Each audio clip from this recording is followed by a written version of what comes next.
บายดีพี่น้องสิเฮ็ดสมหมูกินก็หมักผิกอีกก่อนเด้อพอหมักผิกมันสิได้เป็นเมดแล้วพอมันหนาว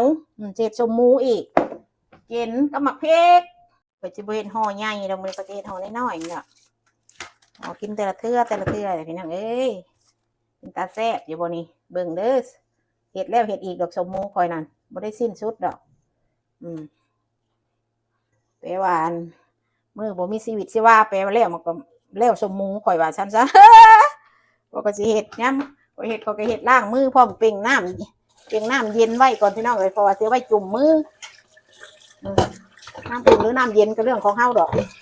ใส่ถ้วยไว้เวลาเฮาจุ่มมือเฮาเปื้อนนะนั่นสิเฮาสิเอาซีนหมูมาดิเฮ็ดห่อใหญ่แล้วค่อยใส่หนังซีนหมู2ถ้วยน้อยก็สิหนังมัน2ถ้วยน้อยเด้อค่อยเห็นเพราะว่าค่อยบ่ได้เฮ็ดอันพออยากให้มันหนังลายนะลูกบางหลานมันก็หมักกินหนังเวลาแต่เขาปิ้งนะเขาหมักกินปิ้งเล็กน้อยกิ้งเขาไปนั่งเลยกิ้งเขาให้มันแน่นตัวกิ้งมันกิ้งเพียงหรอกหอมป้อมว้าวเบิ่งกิ้งมันแน่นจนว่าแตกปวดแล้วพอมันบางพี่น้องเอ๋ยนี่เพื่อนแตกเนาะคอยใส่มันนั่นลายคอยสิเอาไปทั้งเงาวันนี้พี่น้องเพราะว่าสิให้มันนั่นเพราะว่าเฮาลิ่งลายอย่างให้เป็นแน่นเข้าไปนะเพื่อนแตกแล้วบัดนี้เราคอยจะเอาไปทั้งเงาจังซี่ป่ะนี่ไปทั้งสั่นมันเป็นทั้งเงาพี่น้องทั้งเงาเดี๋ยวคอยจะเอาไปทั้งซี่ป่ะนี่ก็เห็นมันแตกนี่แตกเขาก็ออกทิ่มตัวนี้เพราะว่าเพิ่นนั้นจะบอกทงยางเขาหน่อยผักเลยนะเดี๋ยวนี้ไปยังสี่ป่ะนี่มันยาวมันลายป่ะนี่ไปยังสี่นี่มันลายมันกิ่งสิเป็นสิบแตกเห็ดเห็ดเบิ่งเฮียนไปน้ำพี่น้องเลยว่าเห็ดนั่นมันสิบแตกเพราะว่ามันสิบแตกเห็ดอะไรจึงสิบนั่งไปน้ำทงยางมันแหนบมันก็บแตกมันนั่นมันนานะมันก็บแตกคือใบตองเท่าแหละแต่นางลายคือสิแซ่บเนี่ยเจ้าจากลิงไปแล้วจ้างมันก็บแตกบ่านี่บ่ล่ะผักเอาบ่านี่มันก็กิ้วอีกตรงยางกระติ้วหัดเอาหัดสนมันกับสนมันเนี่ยเจ้าก็เห็ดลายเถื่ออะไรพี่น้องเรื่องสมมุติเขาอยากให้พวกเจ้าเบิ่งก็ซื้อนี่เอาป้าไว้อันนี้เห็ดกระต้มเท่านั้นไปแต่ว่าอันเสียวตัวนั้นไม่ต้องเอาตั้งยาวจังซี่ตั้งยาวซี่แล้วก็มาเอาไปทั้งที่มันจังบ่แตกพออันทงยางเขานั่นเห็นเขาเห็นนั่นสมมูอยู่เมืองลาวเนาะโอ้ยห่อห้ากับปั้นนี่ก็แล้วเพราะว่าบัดเอาออกมาซีนหมูว่า3 นิ้วมือเจ้าบุอึดใบตองก็เจ้าโลเห็ดแบบนี้ผู้ใดก็ว่าเห็นมันก็แล่นใช่แล้วเนาะหวานนั่นหวานก็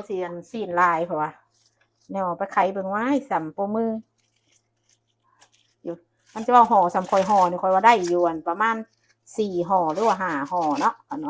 หมูอยู่เมืองลาวนะเจ้าห่อใส่ใบตองมันลายเนี่ยลายสั้นจะคอยเป็นห่อแต่นี่ใบตองมีขี้ข้านซื้อมาแล้วขี้ข้านเสร็จมีแต่ขี้ดินยังบักลายขี้ข้านเสร็จขี้ข้านยังนะวิดดอกในตลาดแกเขาขายเขาตัดน้อยๆเขาก็ตัดมนเป็นแข้งนะมีแต่ว่าขี้ข้านเอามาแล้วก็เสร็จนอกจากว่าเห็ดข้าวต้มหรือว่าเห็ดหมูหย่อเขาอยากให้มีเจียมีไผ่ทั้งนะมีใบตองข้างในฮะมาเสร็จเลยเองหน่อยนะที่มาห่อสมห่อซ้ำบ่เห็ดกินเห็ดเนี่ยนี่ก็สบายห่อจะเจี้ยเหลื่อมแห้งสบายหากแต่โบเห็ดจะซื้อสั้นละพี่น้องติดตามเบิ่งได้บ้านชาพาเบิ่งบัดกินผู้เด้อบัดกินบ่ละพวกแกสิหวานนี่เด้อเด้อพี่น้องมันกันเฮาอยากใส่ถุงเนาะใส่ถุงเอาซื้อถุงนี่มันมีขายในมีกาบ่อึดดอกเอาใส่ถุงเนาะเอาใส่สกับใส่ซ้ำเฮาใส่แล้วใส่ตัวได้เนาะพอสลมหู้นี่แหละนี่ป่อนใส่ตัวนี้ถุงตัวน้อยเนาะเขาจะเห็ดห่อตัวนี้ตัวนี้หันถุงซิปล็อกถุงอันแซนด์วิชเขาใส่แซนด์วิชอเมริกาน่ะไม่ได้ใส่ซ้ำเขาอยากใส่กับปั้นน้อยเ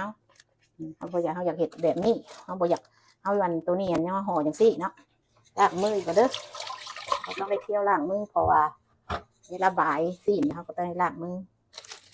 นี่ตัวนี้มันตัวน้อยนี่ตัวน้อย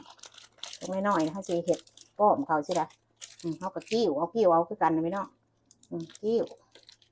เอาเห็ดทงมันก็มันบืดดอกในอเมริกานี่นะนี่ก็กิ้วเขาสิให้มันแน่นก็ที่ว่าให้สมหมูแน่นนะหมูแน่นแล้วก็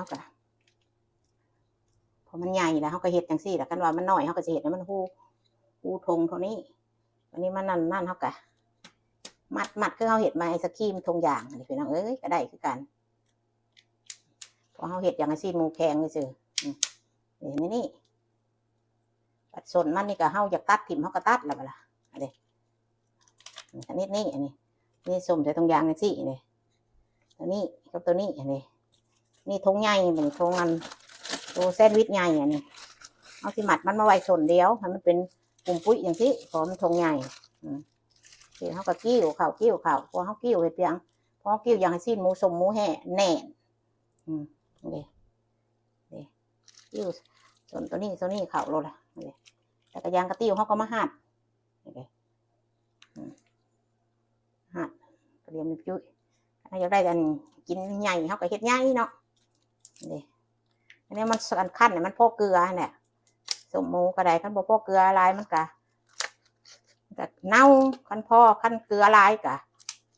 โบเป็นสมหมูกระไดกินมันเข้มลายมันก็โบเป็นเด้อพี่น้องเด้อมันแกงกีเดอยู่เด้อนั่นแหละสมผักสมหมี่คือกันได้เป็นว่ากระดีนี่เด้ตัวนี้มันห่อหน่อยมันก็เป็นอย่างนี้พี่น้องขอเห็ดไปเรื่อยๆก่อนสบายดีพี่น้องป้องไปบันนี้แล้วบันนี้นี่แล้ว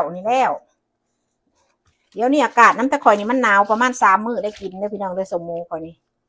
ขั้นตามปกติใน2 มื้อกินโลดอันนี้3 มื้อนี่เพราะว่าอากาศหนาวเดียวนี่วันนี้มาส่อมแซมมันบั่นตัดส่วนมันเอามีตัดออกตัวใดมันเหลือตัดแล้วก็ทิ่มอันนี้ตัวนี้หัน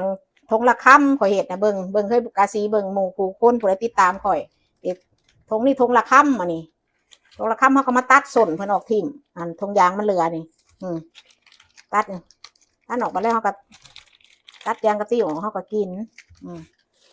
ทิ่มพวกนี้เดี๋ยวเขาก็เป็นอันละค่ำหรือว่าพวกอยากกันค่ำหน่อยก็จะโทรค่ำกับเรื่องของผู้เกี่ยวกินนะผู้ปากไงคือคอยกับค่ำนึงสั่นล่ะนี่ก็ได้หลายค่ำตัวนี้บางคนก็กินมันอิ่มเลยนะผู้กินหน่อยอิงตามผู้กินหน่อยกินลายแต่ว่าตัวนี้ก็ห่อบักใหญ่ตัวนี้ตัดส่วนมันออกพี่น้องพอเห็ดมันเพิ่นงามเก่าได้ตัดทงยางเขาก็ซื้อเอาทงเขาเห็ดแซนวิชแซนยังแหละนี่ไม่การบุกดอกโลดทำบัวหาใบตองแม่นอยู่บ้านเขามันมีใบตองกกใบตองเนาะอยู่นี่หันมันเขามาเลยมันกะเจ้มันขี้ดินขี้โดนคือข่อยว่าแหละมากขี้ข้านเสร็จขี้ข้านยังมันนี่เด้นี่ลายศาสตร์ลายห่อเนี่ยได้จักห่อเขาเห็ดได้หน่อยดอกเห็ดพอได้กินก็หมักผิก1 2 3 4 5 6 7 8 9 10 11รวมทั้งคำเดียวนี่ก็เป็น12นี่ก็เป็น13นี่เด้3 มื้อพี่น้องทาเบิ่งเด้อทามาเบิ่งกินมันค่อยแต่นั่นล่ะทาเบิ่งบ่เผาบ่เผาบายเว้าบีเบิ่งกินก่อนคือว่าข่อยเซียนบัดกินข่อยสิเอาออกต่างหากข่อยก็บ่ฮู้เด้อพี่น้องพอข่อยย่านมันคลิปยาวนี่สิสมหมูข่อยงามบ่พี่น้องสมหมูใต้ตะขาม